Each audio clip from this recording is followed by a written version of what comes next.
Leading anything is hard, especially when the mission is deeply challenging and the resources are scarce. Welcome to the Elevate podcast, where we have meaningful conversations with leaders about growing healthy organizations. Your host is Neil Hart, and this podcast is brought to you by the Mergon Foundation, a resource partner to ministries who expand God's kingdom and bring hope and restoration to communities across Africa and the Middle East. It's great to be with you today for our next episode of Elevate. Today I am with Dr. Steve Patty from out of Portland, the hipster, coffee-drinking, cool kids city in Oregon, USA. Have you ever wondered how effective your strategic thinking is? Well, Steve and I are going to be chatting about strategic thinking for leaders. Steve worked with us on our evaluation thinking at Mergon in 2009. It was a great process, and he's a real gem. Strategic and smart, but also very sensitive to the Holy Spirit's work within us as a team at the time. This is going to be a great session. And Steve, I'm really, really glad that you're with us today. Thank you, Neil. It's great to be with you. Talk to us as we kick off a little bit about your background and life in Portland. Well, life in Portland is in the midst of hipster, coffee drinking, book reading kind of context. I've enjoyed living here. I've been here for 30-something years or so. First as a university professor, and then working with organizations and nonprofits. And it's been a great base to be in. My colleagues and I spend a lot of time talking with leaders about where they want to go and what they feel the Lord is leading them to accomplish and effect, and how to get there and how to know if they're making progress. Wow. Steve, tell us about your family. I'm part of a family that is it's a big ministry family. I don't have an immediate family of my own, but my siblings are all doing some really interesting things around the world. My two brothers run ministries in Europe, Central Europe. My sister and her husband run a ministry based out of Denver, but it works with military personnel overseas. Yeah. So when we get together for family gatherings, we have a lot to talk about. Steve, jumping into the subject that is going to interest our podcast listeners, you connect on two really important pieces, I think, of organizational health in general, which is strategy and evaluation. I know you also look into leadership, but we're just going to focus on strategy mostly today. But tell us about the work that you do in that space. As I've been observing and others that I've been partnering with have been observing how leaders engage with strategy and evaluation. We notice that people often think about strategy as an event and evaluation as an event as well, that they do strategic planning or set a day aside to do strategy for an initiative at the start of something. And at the end of something, they sit down and they think, oh yeah, we need to do a report on this for funders or for other stakeholders or a board or some other audience. And so it becomes a kind of a one time a year or maybe a couple times a year event that people get into. And then when they leave it, they stop thinking strategically sometimes, and they stop thinking evaluatively at times as well. And so we've been thinking about how do we make strategy and evaluation part of a culture, part of how leaders and teams of leaders actually do their work, so that they continually think strategically and wrestle with strategic issues, and then they also pay close attention to how they're making a difference and what difference they're making, and then how they might adjust themselves to have greater impact. So that it becomes a culture of learning instead of just a couple of events of strategy and evaluation. So you make a strong link between strategy and evaluation. Could you unpack that for us? Because often we think about strategy as one thing and evaluation as one thing. Connect those dots for us organizationally. Yeah, I think your observation is accurate, that we typically separate those two. If we think about strategy as being really intentional about what we do and why we do what we do, Given all the options of what we could spend our time on and our resources on and focus our attention on, what's the kind of thing that ends up really leveraging and catalyzing the impact we want to see? And why do we make certain decisions? Because we always have to say no all along the way in order to be able to say a big yes to the things that are most important. And so, and we don't just want to be opportunistic, but we want to take opportunities. And we don't just want to stay with what we're good at, even though we want to maximize what we're good at. So all of those decisions in strategy, we usually drop those in the strategy bucket, are informed, or at least should be informed by what we see in evaluation, which is really how are people doing? That's the big question in evaluation. Are people growing? Are they becoming more mature? Are they walking with the Lord in ways that are richer, fuller, exhibiting the fruit of the Spirit in ways that they've never done before? And so our strategy is encased by that kind of reflection and awareness of the people God has sent us to minister to and to serve. When it comes to strategy, Steve, one of the dichotomies that I've seen with Christian leaders is the difference between the Lord has said this, or by faith we're stepping into the space, or we just get a sense from God that this is what we've got to do, as opposed to strategic thinking, which can feel fairly human in its approach. Have you seen the challenge between those two? I struggle with that myself. I think you're right. There's a tension and a place of tension, like most good theology. It's in a place of tension, and I think strategy is as well. So I think as we as followers of Christ walk down the strategy road, I think we have to be careful to stay sensitive to the Spirit's leading, but also bring to bear all that God has given us by way of rational thinking and observation and careful debriefing and analysis of what's happening, so that we can upgrade our strategy and be better stewards of what He has given us in time and resources and energy. So, Steve, I want to dig one layer down into this. So you're speaking to leaders of ministries and organizations.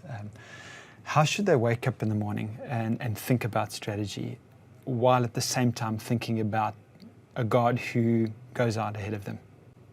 The knowledge and assurance that the Lord is out ahead of us and creating the way, preparing good works in advance for us to do, that He will reveal, I think gives us a sense of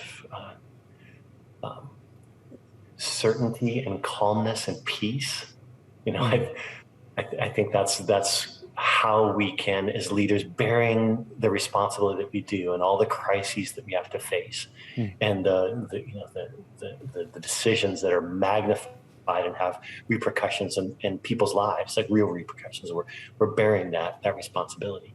Like how do we walk the day with peace, if not knowing that the Lord is guiding the path, so I think we can wake up with that and seek to live through the day with that kind of awareness and assurance.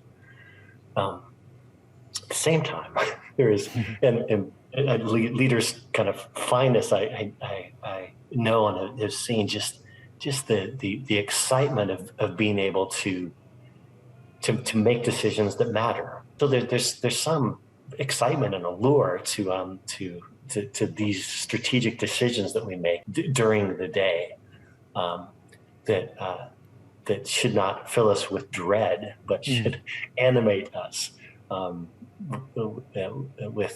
with some anticipation that our lives and our decisions are going to make a difference. Since working with you in 2019, it dawned on me for the first time that before we think strategy, we actually think evaluation. In other words, we do something, and maybe we do something based on a real clear word from the Lord, and then we evaluate what we saw. And the thinking and the processing of that is strategy. In my mind, strategy always came way before evaluation, but in a sense, and I'm sure what I'm saying is not, it can be both ways. But in a sense, we evaluate what we have seen has happened on the ground. And based on us processing what we've observed, we develop better strategy. Would you say that's right? Yes, I'd absolutely say that that's right. Because that really turned things around for me. For me, it was always strategy comes first, evaluation comes last. Right. And then probably in most logic models, it does. We design things, we deploy resources, and then we sit down and we ask, has this made a difference? But if we redefine evaluation as a disciplined way of paying attention, I like that, to something other than ourselves. It comes before strategy, it's embedded in strategy, it's along with strategy, and it's the end of strategy as well. Because we don't want to do things out of the context of paying attention in a disciplined way to people and to how they're doing, how they're growing, what's inhibiting their growth, what's toxic in their lives. Because at the basis of any strategy is a kind of the logic proposition that if we do these things, it will affect the people in these ways, kind of an if-then. And that needs to be encased by who is it that we're interacting with, and what are their needs and how are they doing, then to be able to even make those if-then kinds of decisions. Steve, break down strategy for us a little bit. So if we just focus in on so if I want to develop myself as a leader who thinks strategically, I've got a management team and we want to get better at it, what is strategy really? When I think of strategy, I think of two models or two rubrics, each with a couple of pieces in it. One is one that I just referenced, the if-then part of our thinking. We do some things, and if we do some things, then we would anticipate seeing some results. And then the connection between the two. Does this make sense? Is this logical that these kinds of activities would result in these kinds of effects? And then what are our assumptions based on? Like why have we chosen these kinds of interventions over other interventions? Like what?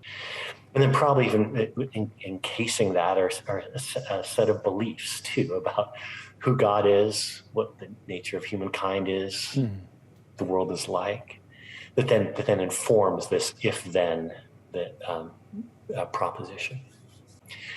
The other thing that I think through and wrestle with sometimes with leaders and with organizations is the movement of that, and assuming that that's not static, that's it's an ongoing development, that our understanding. And so we often pose three questions as we think about like how to get better in strategy, and they're simple questions, but they're actually quite significant to answer.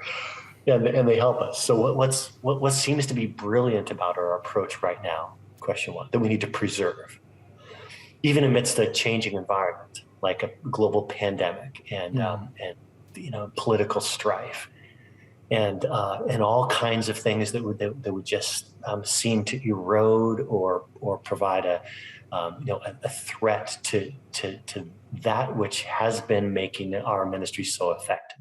Like, how do we preserve that in the midst of it? We have to do it differently, but how do we hang on to those things? So number one, what do we preserve? Number two, what do we have to let go of? So what are we growing out of? We've become accustomed to this. We've become dependent on this. We've become boxed in by some things that have been dependencies for us, and they've inhibited our way forward. And we have to grow out of them. We won't speak poorly about them because they've served us well to this point, but now's the time where we need to mature and step beyond these things. And there's a letting go, and there's often some grief in the letting go of old ways of doing things, and some renegotiation even of our very identities in all of this, the kind of letting go.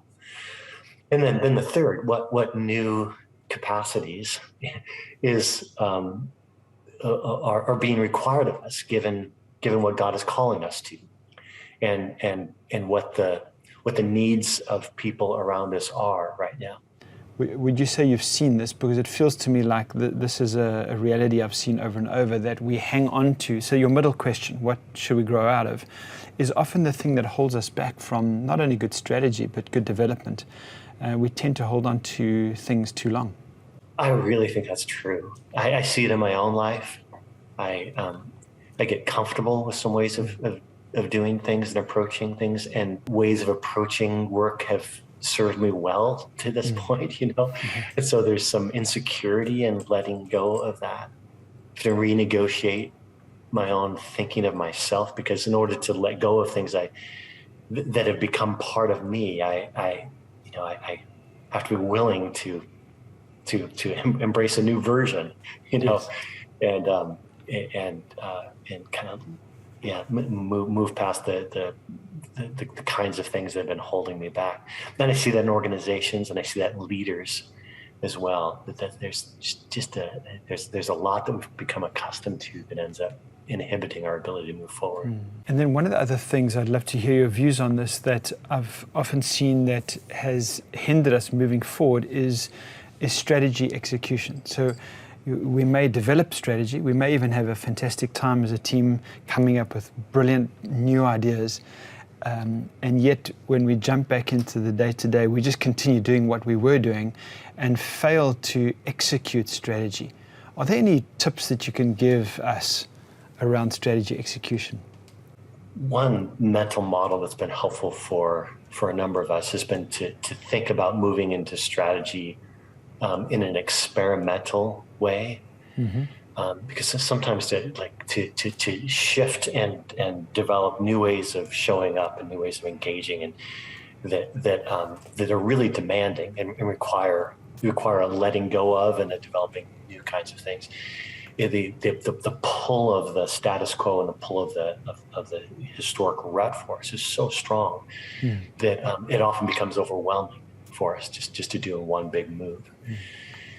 So I've been intrigued by how thinking about, okay, what experiments can we run on the growing edge of our strategy right now that are not necessarily a full-blown new program or new project, but that head us in the direction and give us data and show us that we can actually do it without and survive, without crashing and making too many big mistakes. That for a team to be able to do some experiments, debrief those experiments, do some sense making around those experiments, just small, modest, not very risky kinds of things, but in the direction that we're terrified to go. And do something and realize, hey, we can survive this, and there's actually some life in this, and I can start to see a new identity in this and a new trajectory that actually begins to open up. That ends up being really productive, and before you know it, you've got momentum going in that direction. That takes a lot of pressure off thinking of things as experiments, and maybe this is something that's been coming through the corporate sector over the last couple of years, where for the first time over the last 5-10 years, we're starting to hear people say things like creativity is really important, and fail fast, and minimal viable products. So launch something that's not the perfect thing, get it going, see if it, fail it fast and iterate.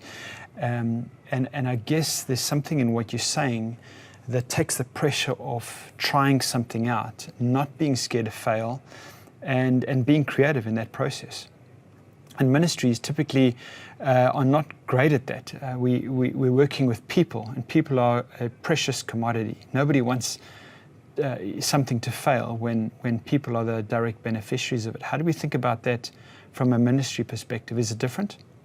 I don't think it's entirely different. Although I really appreciate that we're working with people, and people are absolutely precious, created in the image of God, the Imago Dei. We don't want to do them wrong. And maybe when we think about experiments, it's helpful to not think about experimenting with people, but experimenting with our program or our strategy, which does impact people, but it pulls the experimentation back on us instead of too much on others.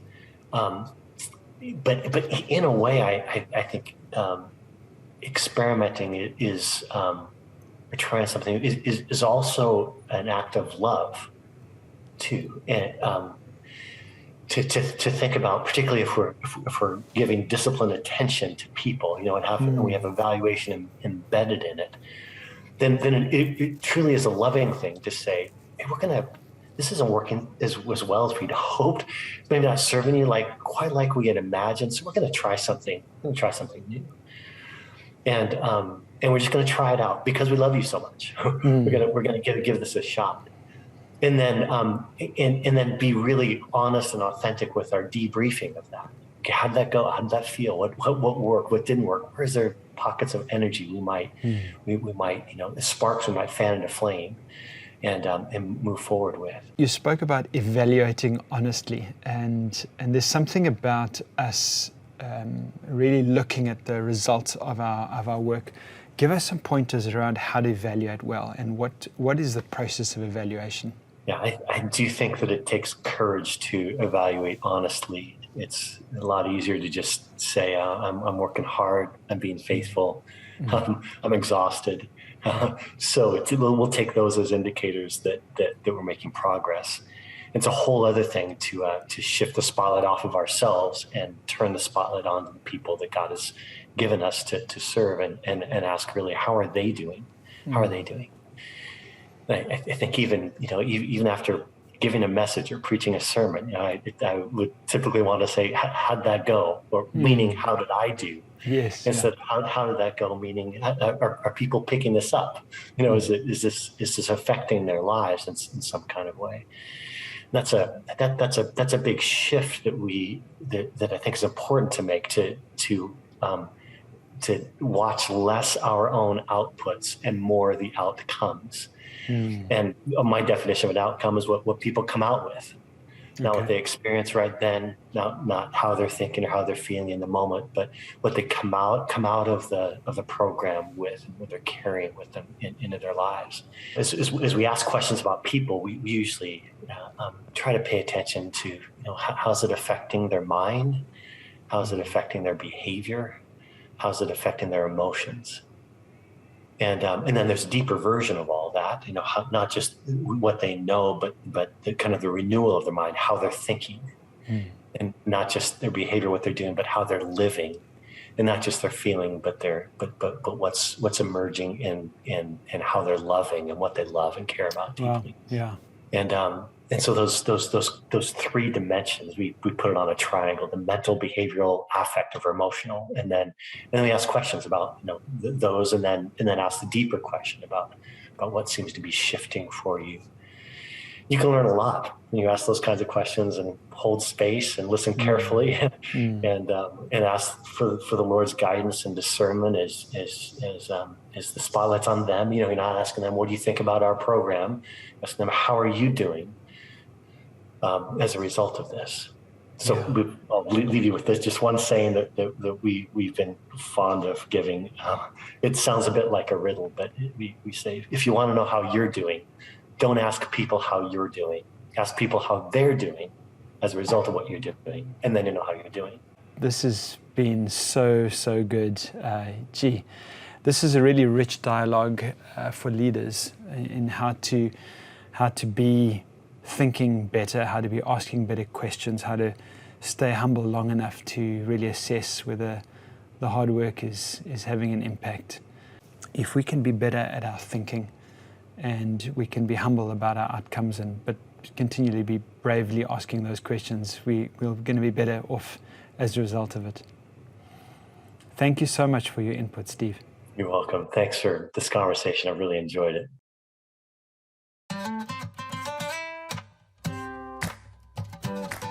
Some process items for you to work through from the podcast with Dr. Steve Patty. Firstly, process the 3 strategy questions Steve asks us. What is brilliant that we should keep doing? What do we need to grow out of and stop doing? And what are the new things the Lord is asking of us to grow into? And then secondly, regarding evaluation, what questions do we need to be asking the people we're serving to evaluate the outcome of our efforts. Thank you for joining us on this episode of Elevate, brought to you by the Mergon Foundation. We trust you found this conversation valuable and hope you will join us for more on the topic of leadership and organizational health.